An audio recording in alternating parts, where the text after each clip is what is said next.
Hello বন্ধুরা, আজকে একটা নতুন রেসিপি নিয়ে চলে এসেছি। ওল চিংড়ি। চলুন দেখে নেওয়া যাক ওল চিংড়িটা আমি কিভাবে বানাই। যে ওলগুলো আমি টুকরো করে কেটে রেখেছিলাম সেটা একটা প্যানের মধ্যে জল দিয়ে সেটাকে সেদ্ধ করে নেব। একটু নুন, একটু পরিমাণ মতো নুন দিয়ে ভালো করে এটা সেদ্ধ করে নেব। দেখুন এটা সেদ্ধ হতে থাকুক। তো এরপরে আমি একটা প্লেটের মধ্যে কাঁচা লঙ্কা, টমেটো, আলু, একটু আদা, একটু রসুন আর একটু পেঁয়াজ কেটে রেখেছি। এবারে একটু চিংড়ি মাছ নিয়েছি, চিংড়ি মাছটার মধ্যে নুন হলুদ মাখিয়ে নিয়েছি। তো দেখুন আমার ওলটা প্রায় সেদ্ধ হয়ে গেছে, প্রায় বলবো না, 80% আমি সেদ্ধ করে নিয়েছি। তো সেটাকে তুলে নিলাম। এবার একটা কড়াইতে সর্ষের তেল দিলাম। সর্ষের তেল দিয়ে ভালো করে এটাকে গরম হতে দেব। গরম হয়ে যাওয়ার পরে যে টুকরো করা আলুগুলো কাটা ছিল আমার, সেইগুলো ভালো করে একটু লালচে করে ভেজে নেব। তো এটা একটা আমি আমার মতো করে বানিয়েছি, আপনারা অবশ্যই একবার ট্রাই করে দেখবেন কেমন লাগে বানাতে। তো চলুন একটু নুন হলুদ দিয়ে একটু লাল লাল করে এটাকে ভালো করে ভেজে নিতে হবে। আপনারা কিন্তু ভিডিও দেখবেন এবং চ্যানেলটাকে সবাই সাবস্ক্রাইব করে দেবেন, লাইক করে দেবেন। ভালো লাগলে অবশ্যই একবার রেসিপিটা বানিয়ে দেখবেন বাড়িতে। এবারে যে ওলটা সেদ্ধ করা ছিল সেটা ওই আলুর মধ্যে, আলুটা আধ ভাজা হয়ে গেলে আলুর মধ্যে আমি দিয়ে দেব। দিয়ে ভালো করে ওটাকে আমি আলুর সাথে ভেজে নেব। ওলটাকেও লাল লাল করে ভেজে নেব। দেখুন আমার ভাজা কমপ্লিট, বাটিতে তুলে নিয়েছি। এবারে আবারও কড়াইতে একটু তেল দিলাম। তেল দেওয়ার পরে যে চিংড়ি মাছটা নুন হলুদ মাখিয়ে রাখা ছিল সেটা আমি ভেজে নেব। চলুন চিংড়ি মাছটা ভেজে নেওয়া যাক। হ্যাঁ, চিংড়ি মাছগুলো একটু হালকা ভেজে নিলাম। এবারে একটা বাটিতে আমি তুলে রেখে দিলাম। এই পর্যায়ে আবারও একটু কড়াতে তেল দিতে হবে। কড়াতে তেল দিয়ে এর মধ্যে একটু তেজপাতা, একটু পাঁচ ফোড়ন দিয়ে, দেখুন পেঁয়াজটা কাটা ছিল আমার, তো পেঁয়াজটা কাটা ছিল, পেঁয়াজটা ওর মধ্যে দিয়ে লাল লাল করে ভালো করে ভেজে নিতে হবে। দেখুন পেঁয়াজটা আমি ওর মধ্যে দিয়ে দিচ্ছি। পেঁয়াজটা দিয়ে ভালো করে লাল লাল করে ভেজে নেব।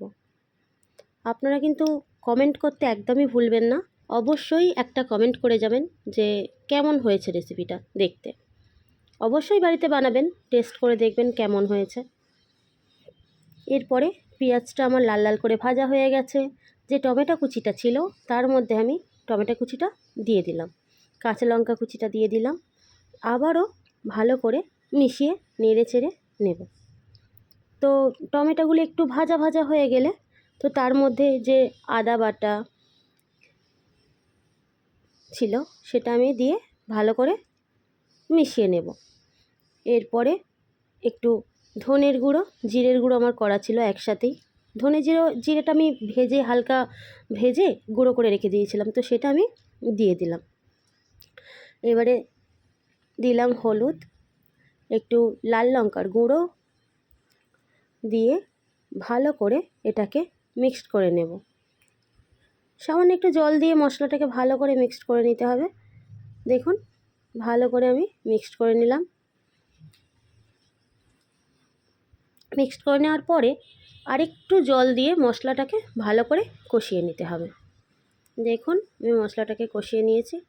অবশ্যই নুন লঙ্কা যে যেমন ঝাল খেতে পছন্দ করেন তেমনভাবেই দেবেন। তো আমি আমার পরিমাণ মতো আমি দিয়েছি। আপনারা কেউ বেশি ঝাল খান কেউ কম খান, তো সেই পরিমাণ মতোই আপনারা ঝালটা ব্যবহার করবেন। অবশ্যই নুনটা চেক করে নেবেন। এবারে যে ওল আর আলুটা ভাজা ছিল সেটা আমি ওই যে মশলাটা করেছি তার মধ্যে দিয়ে দিলাম, দিয়ে ভালো করে মিক্সড করলাম। দেখুন আমার হয়ে গেছে এটা মিক্সড করা। এবার একটু জল ঢেলে এটা সেদ্ধ হতে দেব। 5 মিনিটের মতো আমি হাই ফ্লেমে ওটাকে সেদ্ধ করে নেব। সেদ্ধ করে নেওয়ার পরে দেখুন এইভাবে এটা প্রায় সেদ্ধ হয়ে গেছে, 80% সেদ্ধ হয়ে গেছে।